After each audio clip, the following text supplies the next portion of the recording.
Welcome to another episode of Out of Spec Dave, where today it's kind of a bittersweet day because it's our last road trip in the Hyundai. What? No, I mean the Kia. No, I mean the Genesis GV60, Kathy's pride and joy.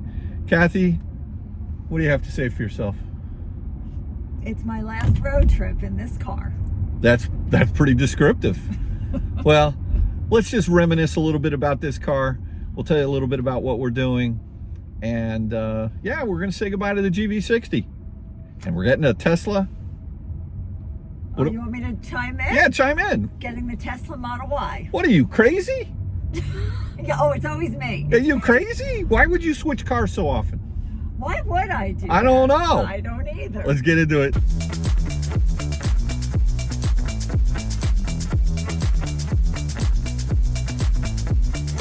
So, you know, the saga of the Genesis GV60, it all started with the Ioniq 5, which I fell in love with. I thought that was an amazing car. You know, as long as you keep the 12-volt battery going, it was a great car. And, you know, look, I bought that car. The angular lines, it had all the sort of the retro to the 70s. It was like Back to the Future car. Loved that car. Loved that car. About it. And you...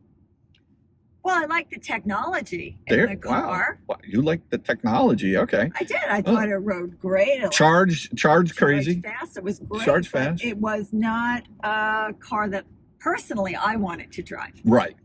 And so I can't even remember what the heck I was doing. Was I changing? Oh, I wanted to get into the Model S. Remember? No. You don't? Yeah. No, I don't keep track of I wanted to get into the Model S and kind of go down that path. Wait, before you got the Ioniq? No, after. And so I was like, Kathy, would you drive the Ioniq 5? I said no. No. No. It's like, you know, no. Just like flat out. And I was like, well, why not? You just didn't like it. I don't like it. Didn't like it. So then right around that time, Genesis was due to come out with the GV60 version, or the version of their car from the EGMP platform car. So it's the Kia EV6, the Ioniq 5, and the Genesis GV60. And we had seen pictures of the car, and it was basically the same car technology-wise. But it looked completely different. But it looked completely different. And you looked at it, and you go, I don't really like that car. What was I driving at the time? Porsche Macan. Oh, yeah. And you were I like that car. Yeah, and you went back to gas after the Model Y, yeah. Which was a whole different, I don't remember exactly why that happened, but you did. And so you basically looked at the pictures and you really weren't that impressed with the GV60. Well, I don't remember not being impressed. I just don't remember saying, oh, I would sell the Macan for that. Right, I remember that. Yeah. And so then what happened was I found out that Genesis opened a facility in New York City called Genesis House down in the meatpacking district, right where Lucid has their showroom and Tesla has their showroom. It's kind of like this hip, cool, trendy spot.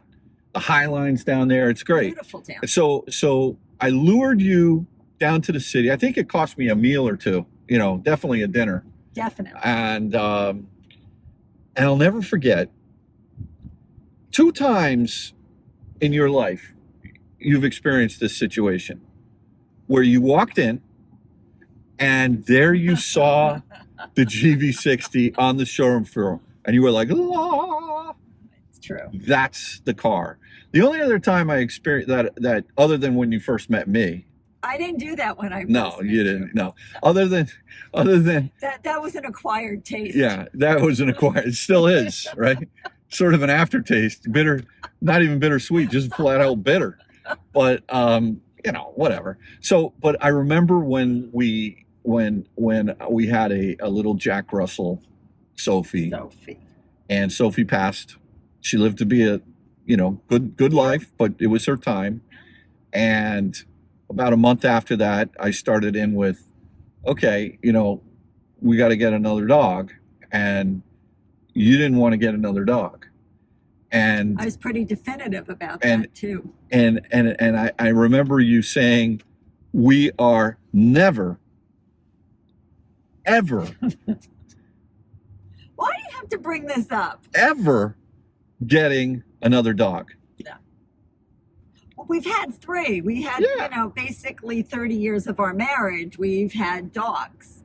And then I just felt like maybe we were entering into a new phase of no responsibility. and I remember that was sort of one of the top 5 low points of our marriage that night. You were really mad at me, really mad. Right. And I went to bed. If I had a tail, it would have been between my legs. Well, you were just so persistent. And I was, I kept. So anyway, I went to bed in a different bedroom that night. I was not welcome. I was not welcome in the master bedroom suite.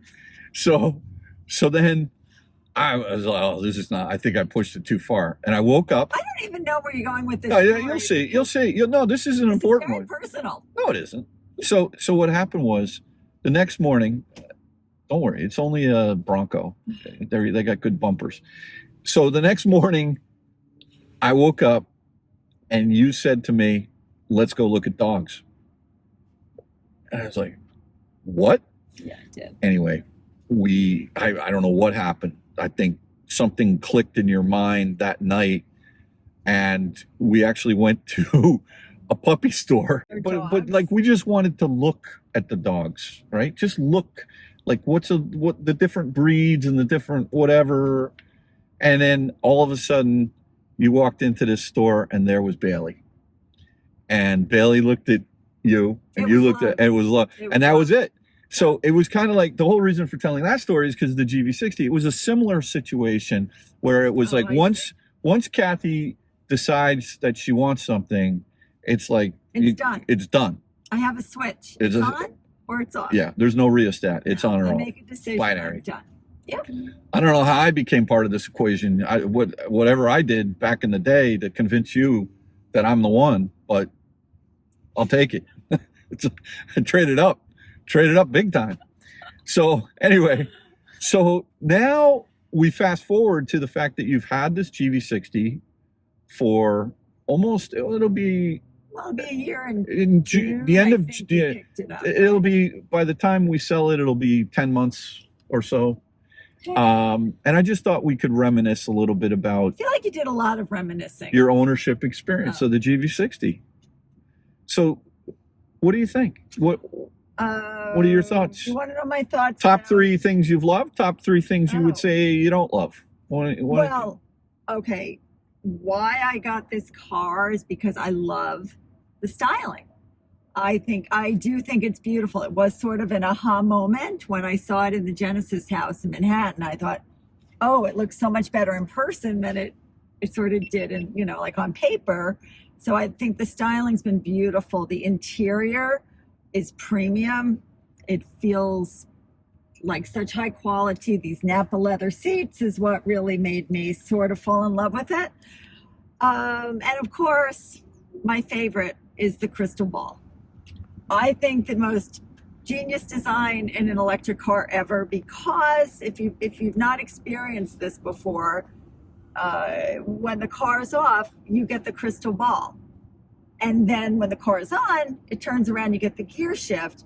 And how many times have you gotten out of this car and said, oh, wait, I don't see the crystal ball, because you left it running? Yeah, it has a function, which is nice. Great function. Yeah, no, there's so many great features to this car. Yeah. I mean, the heads-up display is fantastic. Right. I happen to have liked coming from the Macan with all the buttons, and this electric car, unlike Tesla, which is really minimalistic, this had the buttons and all the screens. But to get to the point of why I'm ready to make another switch, I've now learned all the buttons. There's sort of a lot, and I'm finding I am doing more things with the screen than I thought I would. Yeah, but there's so many options on the screen too. Like I've just not discovered everything. The way it's laid out, you haven't, after driving it every day, you're still searching for things. I'm still searching for things. And usually with a car, when you drive it every day, you get, it's pretty intuitive. And then what about every time I drive the car? That's probably my biggest pet peeve. So when Dave takes the car, maybe to go to the grocery store on the weekend, and then I get back in it on Monday for work, I'm still in his setting. And when I go to hit my setting, I don't know if he's overridden my setting, but it never works. And I can't ever get back, and you can't get I've back tried to figure it out yours. as well. I've tried to get the iPhone to work so that it'll identify your phone, Right. and that when you get in the car, and I've been to the Genesis dealer, and I just can't seem to get it to work. It's just, it's beautifully engineered, but it feels like it's over-engineered. The screens are beautiful, the menus are nice, It's just a lot. but there's a lot, There's a lot of menus. there's combination of buttons and screens, yeah. but it just doesn't feel super right. But you would have kept this car, Absolutely. right? Yes. Except for the fact that I decided to go out It's always you. and get a Lucid, It's always him. right? And what is the one thing that we have discovered about? Well, I think we've established the fact that we would not want to have two CCS cars only in the family. Because we do get in the car a lot. We do take road trips. Some have been successful. Yeah. Some not so much. And it's just, I think we have a comfort level of making sure we keep one Tesla in the family and one CCS. Yeah, Because and also I want to keep my foot in the Tesla world. I'm a Tesla guy. I I've had a know, Tesla I since know. whatever, 2013, 2014. And I'm a huge fan. Yeah, and so I don't want to not have a Tesla, Right. because to me everything, that's the gold standard for so many different things, and just like ADAS and dog mode and right, all these different things that Tesla has, the app, how it all works, how they charge, How easy it is to right? charge. So I don't want to not have a Tesla, and so all we need to do is sell the GV60, and then we got my Model 3 rear-wheel drive LFP, which you I can. didn't want as my primary car, or I just would have taken that and you would have the Lucid. But I like a higher car, like a little SUV. So that's my motivation. I'm just going to switch this So one out to be the- clear, why? you don't really want to drive the Model 3 every day. To be clear. Okay. No. You've owned the Model 3, and then as soon as the Y came out, I you bought the switched. Y, Yeah. and you love the Y. Yeah. And all right, so you don't want to drive a Model 3, and I'm going to keep the Lucid. At least I think I am, if I ever get it back from Kyle. Kyle, if you're watching this, Kyle, Connor. just I'm okay with you keeping it for a while, but I would like my car back at some point. In one piece. So we don't really need three cars. I don't know. I love the Model 3 LFP, our rear-wheel drive. It's such an easy car to live with. It's such a great daily driver. It's a true luxury having the Lucid. It's an expensive car, but I'm probably not going to have three cars in the family. So if I'm going to sell one of the cars and you're not going to drive the Model 3, then the Model 3 is something that I'll sell later this summer. And so the Model Y ends up being the replacement for this car. And I don't think that there's nothing really wrong with this car. There's literally nothing wrong with this car. There's no creaks, there's no rattles. It is solid. It has served me well. It has massaging driver's seat. There is nothing wrong with this car. And it's really beautiful. And it's a lot more upscale than Tesla in terms of the creature comforts in the car, massaging seats, all the features that it's not German, level Porsche, Mercedes, Audi finish. In my opinion, I think they do a better job. They've done a fine job with this. They've done a nice job, but it doesn't, I don't know. To me, there's something special about the European cars. I agree. And they have, how many more decades of experience. Yeah. And then when you can find a proper CCS charger, this car charges extremely fast. The one thing that I would say about this car, though, especially because you got the sport, the performance model with the boost, right? Whoa, hey now. Thanks for the warning. And the only reason we got the boost, the performance, was because you had to buy the performance in order to get the Napa leather seats. And I cared about the leather seats, and not those are the most expensive leather seats ever in the, well, maybe not ever, but in the history of a Kia Hyundai Genesis, for someone to buy the performance because they want the leather seats. That's brilliant marketing on the part of Genesis, but not thank you for that, Genesis. But the range on this car with the 21-inch wheels is not good. We charged this car last night to, or this morning, I charged it, top charged it to 100% because we got to do quite a bit of driving today, and I really don't want to have to visit a charger, so we won't have any problem with the trip we're taking today. But the guessometer said 233 miles of range in this car on a full charge. That's way less than half of what's in the Lucid. So we're not going to road trip this car. You can't compare. No, but what I'm saying is we're not going to road trip this car, right? This is your daily driver. Yeah. But the Model Y that you're going to be getting, just the base one, is that car has 279 miles of EPA rated range, which, you know, Tesla always exaggerates a little bit, but that's 45 more miles of range than what you have in this car, and you'll be fine with that, right? So all right, so your last thoughts in your last road trip out to Long Island about the GV60. I loved it. I love it.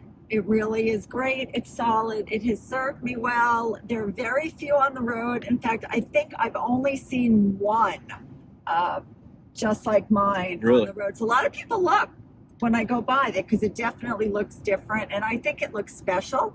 So it's been a great car. I have nothing negative really at all to say about this car. It's just time for me to get back into a Model Y. So would you recommend this car for someone? Of course. Okay. Of course. All right. Although I'd also recommend you get a charger at your house and not just rely on the network like we do. Right. It's good to have that charger in your house. The level 2, yeah, absolutely.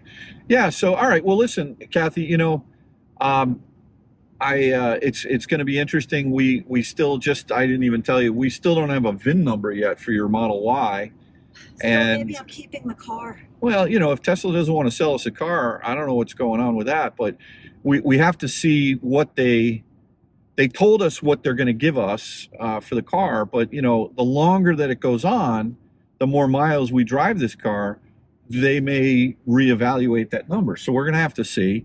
But it's going to be in the ballpark, and because, you know, the Model Y that you're buying is quite a bit less money, and it does qualify for not only the federal tax credit that, you know, if you're in a position to be able to take advantage of that, you can claim that on your federal tax. One interesting thing about the federal tax credit is that in the tax year 2023, if you make over, let's say as a joint couple filing combined, if you make over 300,000 in 2023, then you're not able to claim the tax credit for 2023. But if you actually made less than 300,000 in 2022, you actually can claim the credit in 2023 on your taxes when you file them in 2024. And the other interesting thing that's happening is that in 2024, the federal government is making a change so that the dealerships that are selling the cars, or Tesla that's selling the cars, they're going to be able to take that $7,500 off the price of the car at the time of purchase. You're not going to have to wait to file your taxes until the next year, which I think is great. That's very similar to the state, what they call in the state of Connecticut, the cheaper refund that comes right off the hood of $2,250. So, you know, look, you know, whatever your own personal situation is, just be aware of that. But look, I'm happy that you're excited about the Model Y. You're getting white with the 19-inch wheels and the trailer hitch. As soon as we get the VIN, then we can fill out all the pictures and all that and get that uploaded to Tesla. We'll figure out what the firm number is from them. And then most likely we're going to trade this car in on the Tesla, and that way we'll save the sales tax on the Tesla. Yeah. Which will be great. All right, last words. Thanks everybody for watching another Out of Spec Dave video. Have a good one. Take care now. Bye-bye.